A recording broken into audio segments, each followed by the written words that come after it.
हम लोग अभी तक क्रिस्टलाइजेशन भी पढ़ लिए और इवापोरेशन भी पढ़ लिए, पर क्रिस्टलाइजेशन जो है इवापोरेशन से बढ़िया टेक्निक है, इस बारे में हम बात कर रहे हैं। जैसे हम लोग क्रिस्टलाइजेशन में क्या कर रहे थे, क्रिस्टलाइजेशन में सॉलिड प्लस लिक्विड को सेपरेट कर रहे थे। क्रिस्टलाइजेशन में क्या सोल्यूशन था, सोल्यूशन में क्या था, सॉलिड और लिक्विड का सोल्यूशन था।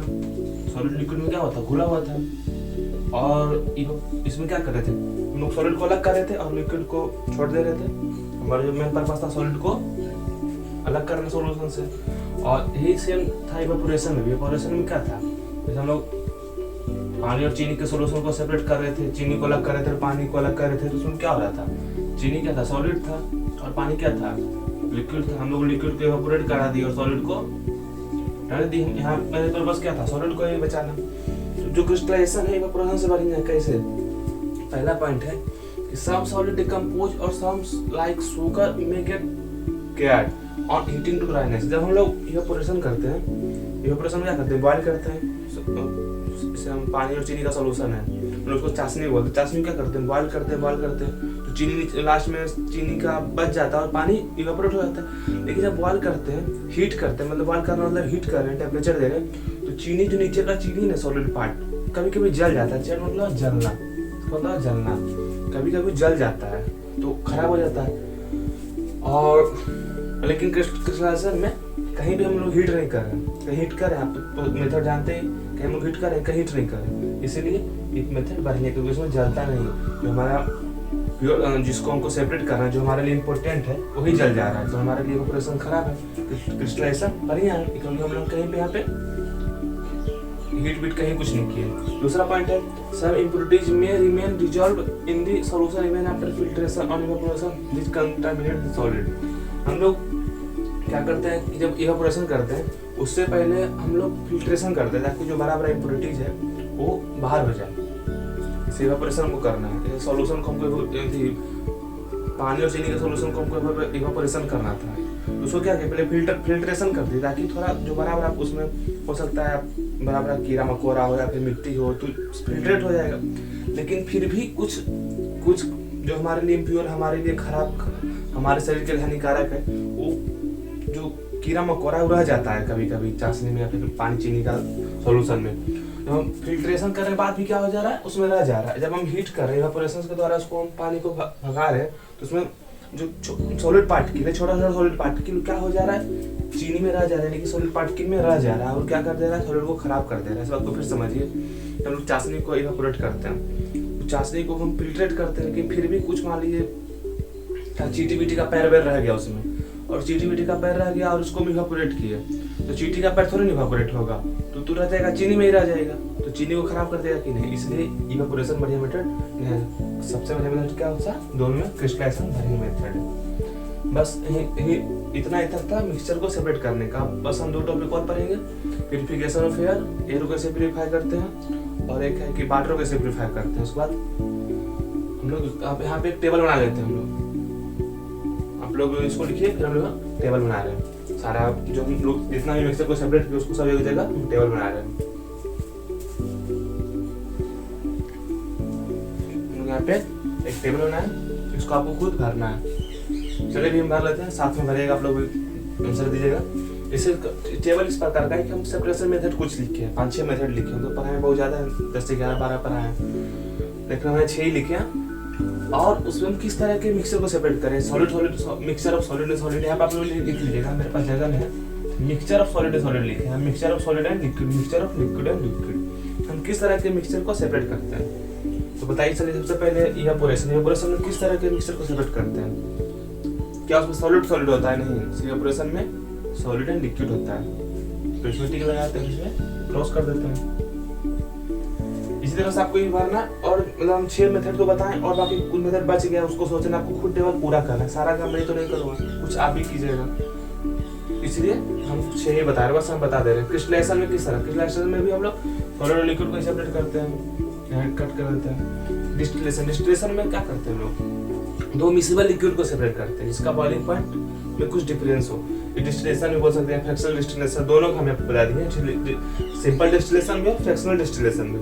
इसमें क्या करता है, लिक्विड और लिक्विड को सेपरेट कर दो, मिसिबल लिक्विड, ऐसा लिख सकते हैं, मिसिबल दोनों घुला हुआ, तो इसमें टी लगा दी, क्रॉस कर दी है। और एक सेपरेटिंग फनल में भी हम लोग लिक्विड को सेपरेट करते हैं। इसमें कैसा लिक्विड करते हैं? इमिसिबल लिक्विड को, इमिसिबल। और फिर इसमें क्रॉस कर देते हैं। फिल्ट्रेशन में क्या करते हैं? सॉलिड और लिक्विड को सेपरेट करते हैं। मैग्नेटिक सेपरेशन में क्या करते हैं? सॉलिड को, क्योंकि जब हम लोग मैग्नेटिक सेपरेशन कर रहे थे तो मैग्नेटिक और नॉन मैग्नेटिक दोनों क्या था? सॉलिड ही था। तो हम लोग उसमें क्या करते हैं? सॉलिड को सेपरेट करते हैं। अगर किसी में कंफ्यूजन हो तो वापस एक थ्योरी पर ही, अगर आपको कोई समझ में नहीं आया हो कि भाई इसको कैसे फिल्ट्रेशन कैसे लिख दिए, तब वापस फिल्ट्रेशन का थ्योरी देखिए, उसमें पता लग जाएगा। फिर टेबल आप लोग वापस भरिए, आपको और टेबल बना लेना है। 6 हम बनाए और जो 5-6 बच रहा है उसका भी लिख लेना है आप लोग को। तो उस टेबल को बनाइए। फिर हम लोग प्यूरिफिकेशन ऑफ एयर देखने वाले हैं और प्यूरिफिकेशन ऑफ वाटर देखने वाले हैं। टेबल को बना लीजिए जल्दी से, टेबल को पूरा कर लीजिएगा आप लोग। हम लोग अभी पढ़ने वाले प्यूरिफिकेशन ऑफ एयर। हम प्यूरिफिकेशन ऑफ एयर या फिर separation of components of air बोल सकते हैं। जैसे कि हम क्या करते हैं वहाँ पे करें कि जो हमारा एयर है उसमें क्या क्या रहता है? नाइट्रोजन रहता है। नाइट्रोजन ऑलमोस्ट 78% होता है, 78%। ऑक्सीजन होता है, ऑक्सीजन ऑलमोस्ट 20.7 ऑलमोस्ट 21% होता है। तो और फिर इसमें आर्गन होता है, कार्बन डाइऑक्साइड होता है। कार्बन डाइऑक्साइड 0.02% होता है। कार्बन डाइऑक्साइड को हम CO2 से लिखते हैं, ऐसा होता है। तो हम लोग को यहाँ से क्या ऑक्सीजन को हमको निकालना है। जैसे कि तो हम ऐसा इसको बोल सकते हैं कि हम या तो ऑक्सीजन को सेपरेट करें, या तो ऐसा बोल सकते हैं कि हम ऑक्सीजन को, और जो हमारे लिए ये हमारे लिए कोई यूजफुल गैस नहीं है। हमारे लिए ज़्यादा यूजफुल क्या? ऑक्सीजन है। आर्गन ज़्यादा यूजफुल नहीं, CO2 यूजफुल नहीं है। तो ज़्यादा यूजफुल क्या है? ऑक्सीजन। हम ऐसा बोल सकते हैं कि ऑक्सीजन को हम लोग यहाँ पे प्यूरीफाई करने वाले हैं। तो हम लोग ऐसा ही बोल सकते हैं प्यूरिफिकेशन ऑफ एयर। हम लोग प्यूरिफिकेशन ऑफ एयर पढ़ने वाले हैं। अच्छा, और बात कर रहे थे कि लेक्चर 11 आप लोग देखे होंगे। तो लेक्चर 11 में जब हम पढ़ रहे हैं तो वहाँ पे हम एग्जांपल ये थे फ्रैक्शनल डिस्टिलेशन में। वहाँ पे क्या किए थे ना, मिस्टेक हो गया था, आप लोग वहाँ सुधार लीजिएगा। ऑक्सीजन का बॉइलिंग पॉइंट हम लिखे थे -183 डिग्री, शायद चेक कर लीजिएगा, मेरे से गलती वहाँ शायद 183 डिग्री सेल्सियस लिख दी है। और फिर नाइट्रोजन का शायद -186 डिग्री सेल्सियस होता है। नहीं सॉरी, -196 डिग्री सेल्सियस होता है, -196 डिग्री सेल्सियस। वहाँ पे आप लोग जाके करेक्शन कर लीजिएगा। और फिर वहाँ पे हम एयर लिख दिए। एयर ने एक्चुअली में नोट में मेरा ऐसा लिखा हुआ था, आर्गन ऐसा लिखा हुआ था, तो हम जल्दी में हम उसको एयर देख लिए। यहाँ पे आर्गन है। आर्गन क्या है? आर्गन का -186 डिग्री सेल्सियस है। तो आप लोग वहाँ पे करेक्शन कर लीजिएगा। एक्चुअली में कभी लास्ट में थोड़ा जल्दी में मिस्टेक हो गया, आप लोग करेक्शन कर लीजिएगा। हम लोग फ्रैक्शनल डिस्टिलेशन में क्या पढ़े थे कि हम औसा गैस को सेपरेट करते हैं, औसा मिक्सचर को सेपरेट करते हैं, इसका बॉइलिंग पॉइंट डिफरेंस कम हो, मतलब लेस देन 25 डिग्री सेल्सियस हो। देखिए यहाँ पे बॉइलिंग पॉइंट डिफरेंस कितना है दोनों में? ऑलमोस्ट 13 डिग्री सेल्सियस का है, 13 डिग्री सेल्सियस का है। इसके इसमें कितना है? 10 डिग्री सेल्सियस का। इसके इसमें 3 डिग्री सेल्सियस का। देखिए तो 25 से कम है, तो इसको हम फ्रैक्शनल डिस्टिलेशन से सेपरेट करते हैं। वहाँ पे एक आ रहा था टर्म फ्रैक्शनलेटिंग कॉलम, ऐसा कुछ होता है। फ्रैक्शनलेटिंग कॉलम ऐसा होता है। ये क्या करता है? यहाँ पे आप ऐसा लिख सकते हैं, fractionating column effect the process of evaporation and condensation. आप लोग ऐसा लिख लीजिए, यह फ्रैक्शनलेटिंग कॉलम। सिंपल डिस्टिलेशन और फ्रैक्शनल डिस्टिलेशन में यही अंतर था। इसको बोलते हैं फ्रैक्शनलेटिंग कॉलम। सिंपल डिस्टिलेशन में ये इक्विपमेंट नहीं था। इसमें जो हम लोग फ्रैक्शनल डिस्टिलेशन पढ़ते हैं उसका फ्रैक्शनलेटिंग कॉलम होता है। ये क्या करता है? इफेक्ट, आप लोग लेक्चर 11 में सुधार लीजिएगा, ये सब चीज़ यहाँ पे ऐड कर लीजिएगा नोट्स में। Effect the process of evaporation and condensation. Evaporation and condensation. तो यहाँ पे क्या हो रहा था कि दो गैस है, हम लोग एग्जाम्पल शायद ये थे बेंजीन और अल्कोहल का। बेंजीन का था 80 डिग्री सेल्सियस बेंजीन का, और अल्कोहल का था 78 डिग्री सेल्सियस। तो हम लोग हमें मिक्सचर को कितना पे गर्म करे थे? मिक्सचर को हम लोग ऑलमोस्ट 80 डिग्री सेल्सियस पे गर्म किए थे, 80 डिग्री सेल्सियस गर्म किए थे। तो बेंजीन का टेम्परेचर उस समय क्या होगा? बेंजीन किस में चेंज हो जाएगा? वेपर में चेंज हो जाएगा। तो बेंजीन क्या हो जाएगा, बेंजीन वेपर बन जाएगा। इसको हम बी लिख लेते, इसको ए लिखते हैं। बेंजीन हो गया किस फॉर्म में है, बेंजीन 80 डिग्री सेल्सियस पे है। किस फॉर्म में, वेपर में। बेंजीन गैस में चेंज हो गया वेपर में, और ए भी गैस में चेंज होगा, क्योंकि ए का जो बॉइलिंग पॉइंट है 78 डिग्री सेल्सियस है। तो हम जब 80 कर देंगे तो बॉइलिंग पॉइंट से ज़्यादा टेम्परेचर कर देंगे तभी तो वेपर में चेंज हो जाएगा। यहाँ पे भी ए भी वेपर में, लेकिन गैस में इसका बॉइलिंग पॉइंट, इसके पास जितना वेपर, ऐसा समझ सकते हैं, इस ऐसा लिख लीजिए, वेपर फॉर्म में है, वेपर फॉर्म में है ना, ऐसा लिख सकते हैं। और ए vapour plus 2 degree Celsius, vapour plus 2 degree Celsius, इसके पास ज़्यादा टेम्परेचर है। ज़्यादा टेम्परेचर, इसके पास ज़्यादा एनर्जी होगा, तो एक पास ज़्यादा एनर्जी है। हम पूछे एनर्जी किसके पास ज़्यादा है, तो आप वो समझ सकते हैं कि ए के पास ज़्यादा एनर्जी है। तो क्या आ रहा है, ए ऊपर जा रहा है, ए ऊपर जा रहा है, बी भी पीछे जा रहा है, क्योंकि ए और बी का ज़्यादा डिफरेंस नहीं है। ए भी ऊपर जाएगा, और ये देखिए ऊपर जा रहा है, हमेशा समझ सकते हैं। और ये देखिए बी जा रहा है, एक बी पीछे जा रहा है। तो ए कुछ यहाँ पहुँचा तो बी भी कुछ मान लीजिए यहाँ पहुँच गया, फिर ए देखिए यहाँ पहुँच गया, बी भी कुछ यहाँ पहुँच गया होगा, ए कुछ यहाँ पहुँचा, यहाँ पे पाइप लगा हुआ रहता है, ये इधर से वेपर पार, बी कुछ यहाँ पहुँच गया। तो जब यहाँ पहुँचेगा तो मान लीजिए इसके पास अभी भी यहाँ पे, मान लीजिए कि जो बी है, यहाँ पे बी का एनर्जी खत्म हो गया, इतना ऊंचा जाएगा तो एनर्जी खत्म हो गया, और एक पास अभी भी 2 डिग्री सेल्सियस का एनर्जी है। तो बी क्या करे, ए यहाँ से निकल जाएगा और बी वापिस पीछे लौट जाएगा। तो क्या हुआ, यहाँ पे वेपर था, यहाँ से क्या हुआ, वेपर गया, क्या यहाँ पे वेपर है, किसका वेपर है, बेंजीन का वेपर है, वेपर को वापस किस में चेंज कर दिया, लिक्विड में। तो देखिए यहाँ पे क्या हुआ, वापस वेपर से लिक्विड में चेंज होगा, वापस ही पीछे चला आया, वापस ही पीछे चला आया। तो हुआ ना कि effect the process of evaporation, condensation को इफेक्ट किया ना, इस तरह से इवापोरेशन को इफेक्ट करता है। समझ सकते हैं यहाँ क्या कर रहा है, लिक्विड को, गैस को वापस लिक्विड में चेंज कर दे रहा है, तो प्रोसेस को इफेक्ट कर रहा है। आप ऐसा समझ सकते हैं कि 2 लोग हैं, 2 लोग दौड़ रहा है। देखिए इसको हम ले लेते हैं, चलिए इसको ले लिए हम अल्कोहल, इसको ले लिए अल्कोहल, इसको ले लिए बेंजीन हम।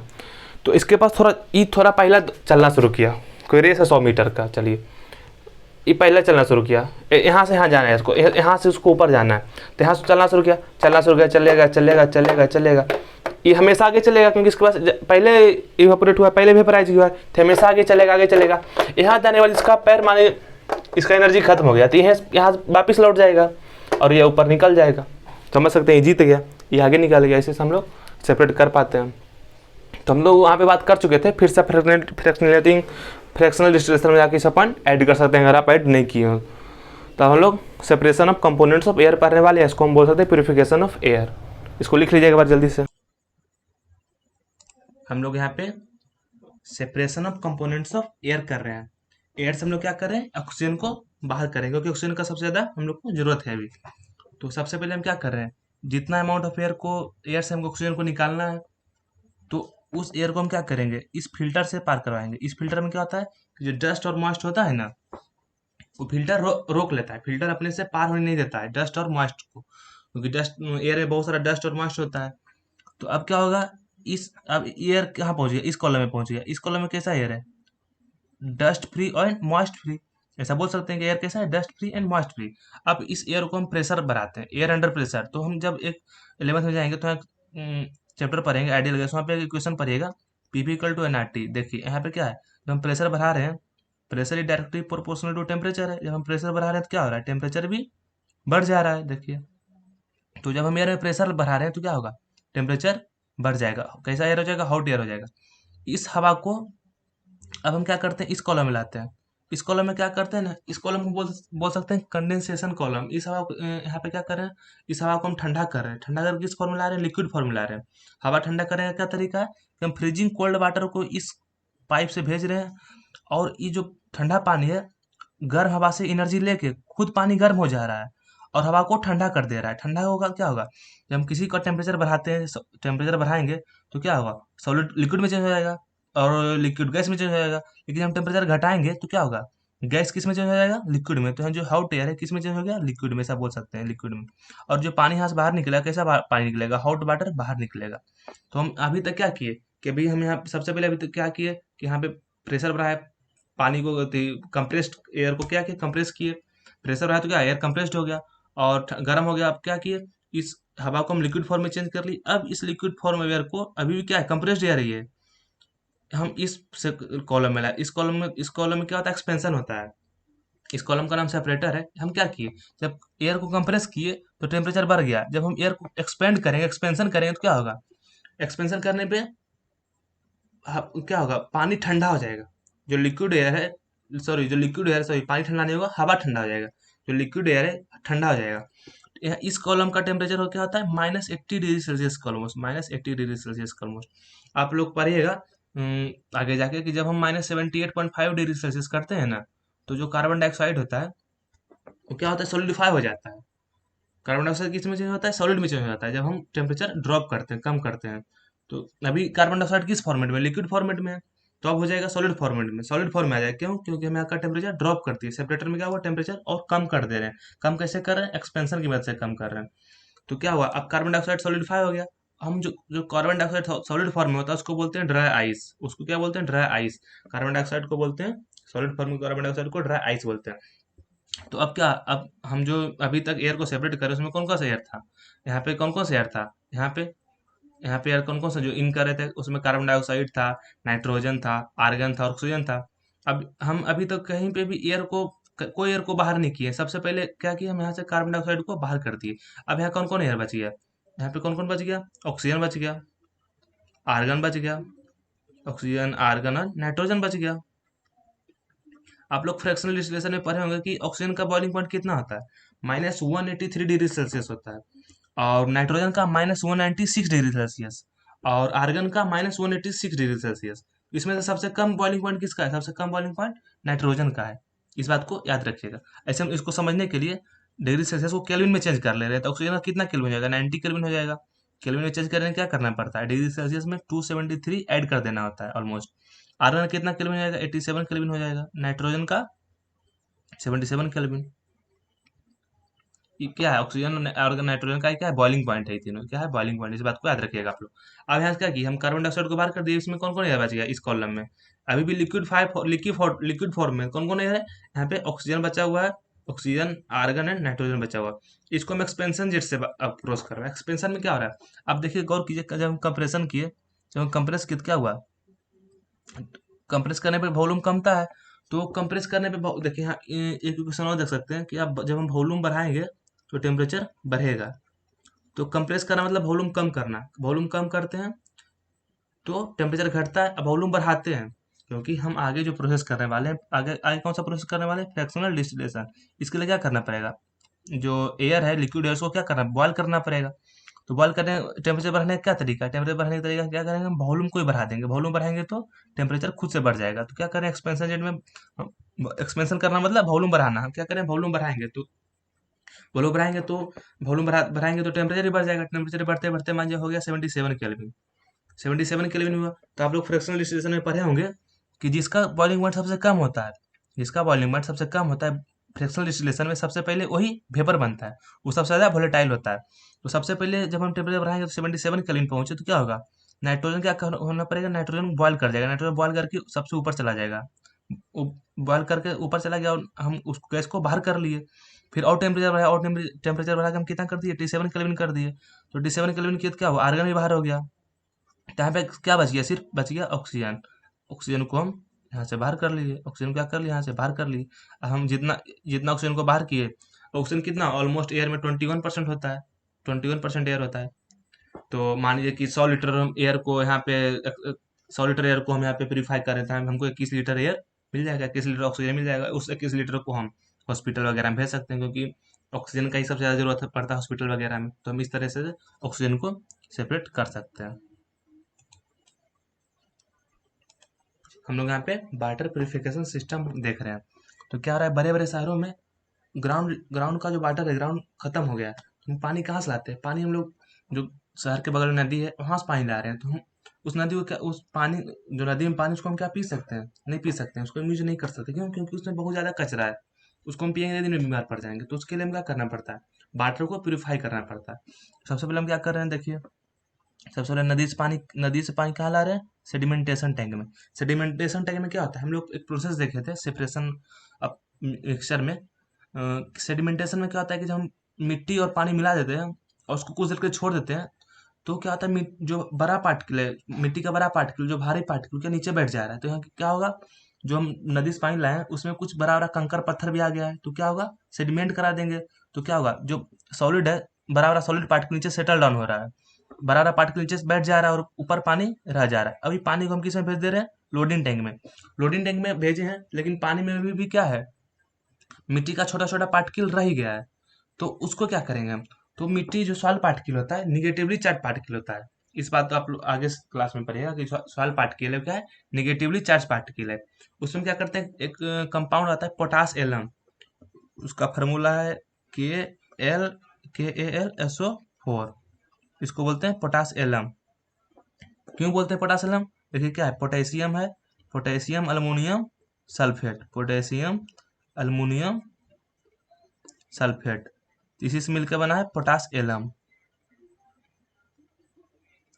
तो इसी को बोलते हैं पोटासियम। ये क्या आता है, पॉजिटिवली चार्ज पार्टिकल होता है। तो negative charge particle positive charge particle मिलकर क्या बनाता है, कंपाउंड बनाता है। वो कंपाउंड क्या होता है, नीचे बैठ जाता है, लोडिंग में नीचे बैठ जाता है, और जो छोटा छोटा सॉल्ट पार्टिकल था वो भी बाहर निकल गया। अब पानी में छोटा छोटा सॉल्ट पार्टिकल बाहर निकल गया। अब इसको किस में भेज रहे हैं, फिल्ट्रेशन टैंक में भेज रहे हैं। क्यों, क्योंकि जो पानी उसमें सिर्फ सॉल्ट पार्टिकल ही नहीं, कुछ ऐसा पार्टिकल भी है जो निगेटिवली चार्ज नहीं है, जिसमें कोई चार्ज नहीं, न्यूट्रल पार्टिकल, जैसे कि समझिए कि कुछ कीड़ा वगैरह का पैर आ गया, या कुछ मछली वगैरह का पंख आ गया, किसी का छोटा मोटा कीड़ा का पैर टूटा हुआ आ गया, किसी का पंख आ गया, बहुत कुछ होता है।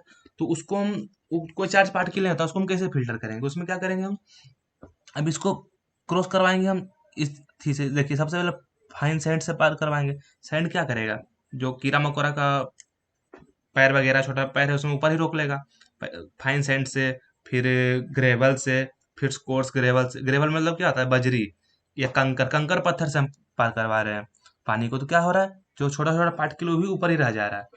तो अब पानी को किस में ला दिए हम, अब पानी को ले आए हम इस क्लोरिनेशन टैंक में। इसमें क्या हो रहा है, कभी भी पानी पीने लायक नहीं हुआ है, अभी भी से जो बैक्टीरिया है, बैक्टीरिया तो कहीं कहीं हम नहीं मारे हैं, बैक्टीरिया का कहीं देखेंगे, बैक्टीरिया को मार दिए। अभी पानी में बैक्टीरिया रह गया है जो हमारे पेट के लिए हानिकारक है, तो उस बैक्टीरिया को मारने के लिए क्या करें हम, क्लोरीन क्लोरीन डाल रहे हैं उसमें, क्लोरीनेशन, इसको बोलते हैं क्लोरिनेशन टैंक। क्यों, क्योंकि हमको बैक्टीरिया को मारना है, हमको इसमें कुछ क्लोरिनेशन कंपाउंड डालना पड़ रहा है, जैसे कि सोडियम हाइपोक्लोराइट। क्या है, सोडियम हाइपोक्लोराइट क्या है, क्लोरिनेशन कंपाउंड है। इसकी मदद से हम क्लोरिनेशन कर पाते हैं। तो हम ज्यादा क्लोरिनेशन, जैसे कि आप जानते हैं कि कितना शहर वगैरह बड़ा बड़ा शहर हो जाएगा, तो क्या होगा, आपका बाल टूटने लगता है। ऐसा क्यों होता है, क्योंकि हम वहाँ पानी में थोड़ा ज्यादा क्लोरीन ऐड कर दे रहे हैं। क्लोरीन ऐड करने का जो लिमिट है वो हम 0.2 मिलीग्राम पर लीटर। इससे ज्यादा अगर ऐड करेंगे तो हमारा पानी हमारे लिए हानिकारक हो जाएगा। तो कुछ लिमिट में हम क्लोरीन को ऐड करते हैं। तो क्या यहाँ पे बैक्टीरिया मर गया, अब हम उस पानी को यूज कर लेते हैं होम पर्पस के लिए, क्योंकि पानी अब साफ हो गया। यही मेथड है, पानी सिंपल सा मेथड है पानी को साफ करने का।